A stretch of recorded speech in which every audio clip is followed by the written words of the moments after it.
Hi everyone, this is the lecture to accompany Chapter 3 in your textbook. Please read Chapter 3. There's lots of information I don't have time to address in this lecture.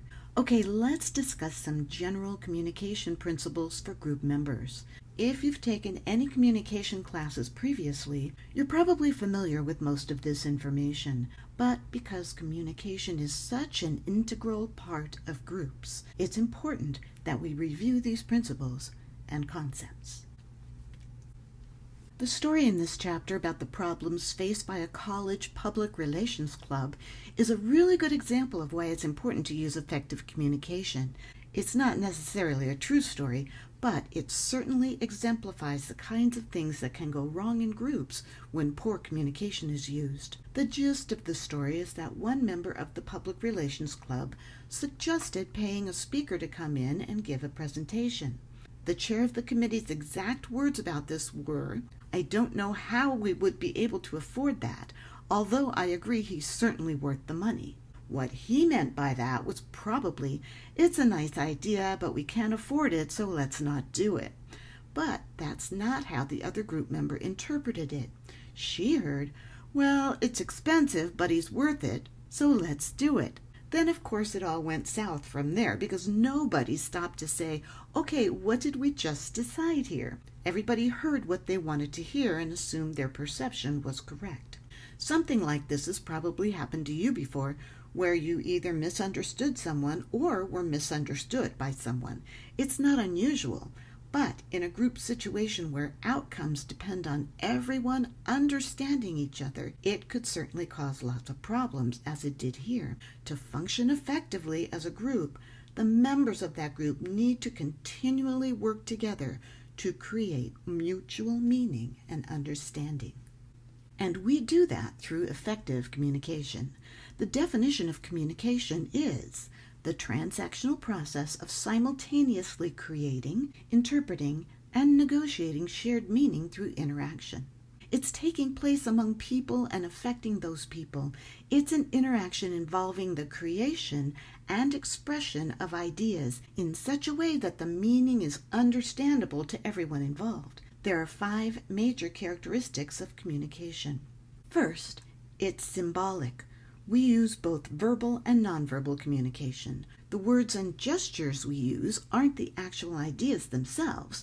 They are simply the symbols that we use to represent the idea we are trying to get across. If I say the word chair, a chair doesn't fall out of my mouth. The word chair is a symbol that represents the thing that we use to sit on.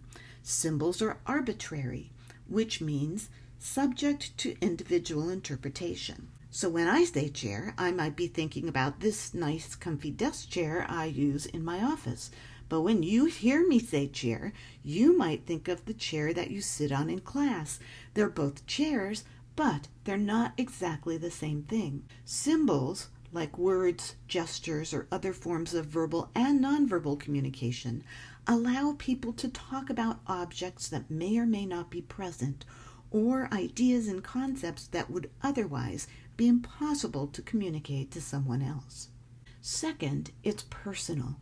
What one person means when they say "I love you" to someone else could be completely different from what someone else means when they say it. But the arbitrary nature of symbols means that people can misinterpret what someone else means when they use a particular word or gesture. Meaning resides in each of us, not in the words themselves. We interpret them according to our understanding and experience. The third characteristic of communication is that it's transactional. That means it's simultaneous. We are both sending and receiving messages at the same time.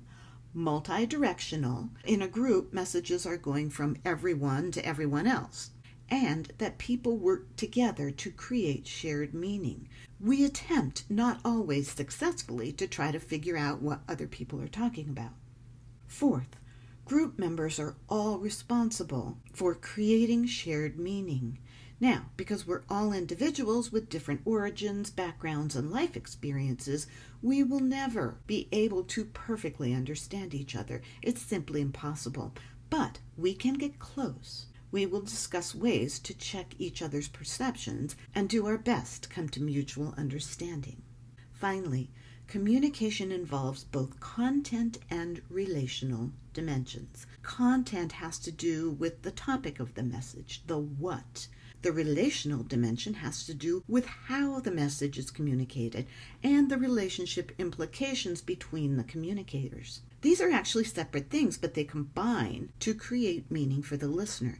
Let me give you an example. Let's say you're in astronomy class listening to a lecture by your instructor. He's very knowledgeable about the topic, and the information he's giving you is both correct and important for you to know. That's the content part. However, this guy is probably the most boring speaker you've ever heard. It's nearly impossible to focus on his lecture for any length of time. You didn't get a very good grade on the last midterm because your notes sucked, because you kept zoning out during his lectures. Because of this, you're not particularly happy with this instructor right now, and your feelings are making it even harder to concentrate. Frankly, though, it really is up to you to keep attempting to focus on the information rather than your annoyance. Content is important. Which leads very nicely into a discussion of listening. When we think of communicating, we generally think about the talking part, but not so much about the listening part, and yet good listening skills are probably the most important part of group communication. You might be thinking, good listening skills, I've already got those, I listen all the time. Well, what you're probably mostly doing is hearing. Hearing is the physical part of listening, and unless you've got some kind of hearing dysfunction, hearing just comes naturally. But there's much more to listening than that. Hearing is the perception part of listening. If someone's speaking too softly, too quickly, or in some other way that makes them difficult to hear, you might ask them to repeat themselves, because you have to be able to hear them before anything else can happen. Once you've heard them, the next step is interpretation, in which you mentally decode the symbols they've used to send their message in order to determine the meaning of that message. When you do this, you're using both content and relational aspects, what they're saying and how they're saying it, to help determine their meaning. Then you respond depending on your interpretation of the message. Maybe you ask for more clarification, maybe you nod your head in agreement, or maybe you don't agree at all and respond with a different idea. Those are all potential responses. We don't all listen in the same way, and we don't listen in the same way all the time. There are 4 major types of listening styles. While we're capable of using all these styles, individuals tend to rely on one of them more than the others. Knowing that these styles exist and that each has both advantages and disadvantages can help us determine when we might need to get out of our comfort zone and try to listen differently. So let's look at them. First, people-oriented listeners are more focused on relationships and they're concerned for how others feel in the group. They tend to be attentive and non-judgmental, which can be a very good thing and help the group members get along and feel good about each other. However, they can also get distracted by tensions and stress between group members and focus on that rather than the topic at hand. Then there are action-oriented listeners. These are no-nonsense, let's stick to the plan, organized listeners who tend to pay attention to the details.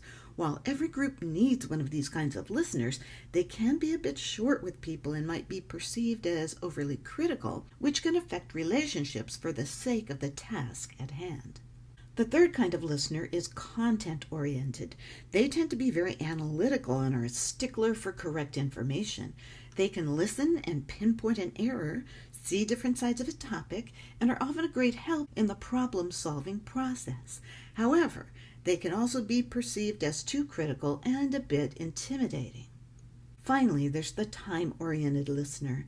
This person is very much focused on time, setting, and sticking to meeting times, trying to keep the discussion on track so the group can be done on time, discouraging long drawn-out conversations, and expecting people to get to the point. That's great for making sure meetings don't last forever, but it can also stifle the creative portion of group work, which can get long and wordy. There isn't one correct or best way to listen, but as I said, it's good to know the advantages and disadvantages of each one. Let's look at some of the things we tend to do that sabotage our ability to listen. When I say we, I mean all of us, including myself. We're all guilty of all of these things from time to time. all of us need to recognize ourselves in these habits and do our best to avoid and overcome them. Pseudo-listening. This is where you appear to be paying attention to someone, but you're not listening to them. Have you ever caught someone doing this to you? How did you feel about that? It's a little insulting, isn't it? Now think about how often you do it. You know you do it. How do you think that person would feel if they knew you were doing it to them? Silent arguing. This happens when someone starts talking and says something you disagree with, but instead of listening until the end of their message, you stop listening and start formulating your response that you're going to jump in with as soon as they take a breath.